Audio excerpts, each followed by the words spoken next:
We staan vandaag weer op de markt in Oostburg. En de stelling luidt: veel prijzen stijgen, ik heb er last van. We zijn benieuwd. Ja, dat is een waarheid als een koe. Ga boodschappen doen en je bent bijna de helft meer kwijt dan een paar maanden geleden. En ja, het wordt er allemaal niet leuker op daardoor. Het zijn natuurlijk niet alleen je dagelijkse boodschappen, maar ook de energie, alles. Ja, ik rijd gelukkig geen auto, dus dat heb ik dan niet. Maar ja, het is gewoon...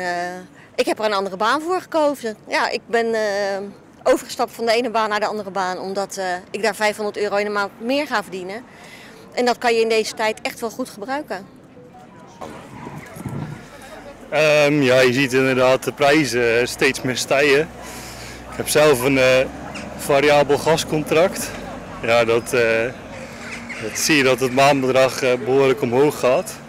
Ja, je probeert er toch wat aan te doen om die prijs te drukken op andere manieren. Maar binnenkort komt weer aan. Ja, nu heb ik het zelf opgelost door een pelletkachel te kopen. Dus dan op die manier word je toch een beetje gedwongen om creatief te zijn, zeg maar. Dus wat dat betreft heb ik er niet zo heel veel last van, moet ik zeggen. Op die manier dus. Daar hebben wij behoorlijk last van. En het valt maar aan iemand te verwijten. Het is het huidige kabinet. Rutte 4, die verknoeit het hier in Nederland en verbruikt het voor heel veel mensen. En dan roepen ze ook nog, we gaan wat doen voor jullie. Maar ze doen helemaal niks voor ons. Het is altijd een sigaar uit eigen doos. En voor de rest, hopeloos die mensen. En die zijn het schuld dat heel veel mensen vandaag op een houtje moeten bijten. En in de toekomst zal dat alleen maar erger worden. Dat is mijn mening. En niet alleen voor ons, ook voor de boeren. Ook voor de boeren, voor iedereen. De boeren zijn er niet schuld. Nee, de andere plannen wat het kabinet heeft, dat is onze mening. Die energiebelasting is gewoon flauwekul. Want we hebben hier in dit land meer dan gasvoldoende. Die mensen die daar wonen, als ze die nou eens een keer fatsoenlijk zouden compenseren, echt fatsoenlijk zouden compenseren, dan kunnen we dat gas allemaal oppompen. Hoefden we het niet stiekem te verkopen aan de derde wereldlanden, zodat die weer hartstikke duur aan ons kunnen terugverkopen. Het is gewoon één grote warboel en commerciële diefstal waar ze mee bezig zijn. En als iedereen in Nederland wil blijven doorslapen, mogen ze dat wat mij betreft gerust blijven doen. Maar ik weet wel beter. En ik denk dat steeds meer mensen ontwaken, hoop ik. Ik denk dat iedereen er last van heeft, ook wij. Maar wij zijn gelukkig in die omstandigheden dat wij best allebei goede verdiensten. Dus de stijgende prijzen hebben voor ons ook wel invloed, maar wij kunnen er goed mee omgaan, zeg maar.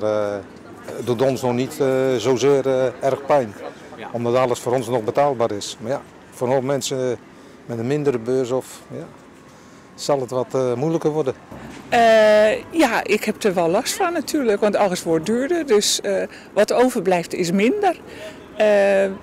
Ik hoef niet helemaal krom te leggen daarvoor, maar alles bij elkaar telt het wel natuurlijk op. En wat is er zoal in uw uitgavenpatroon in prijs gestegen? Nou, dat is voornamelijk nog de boodschappen.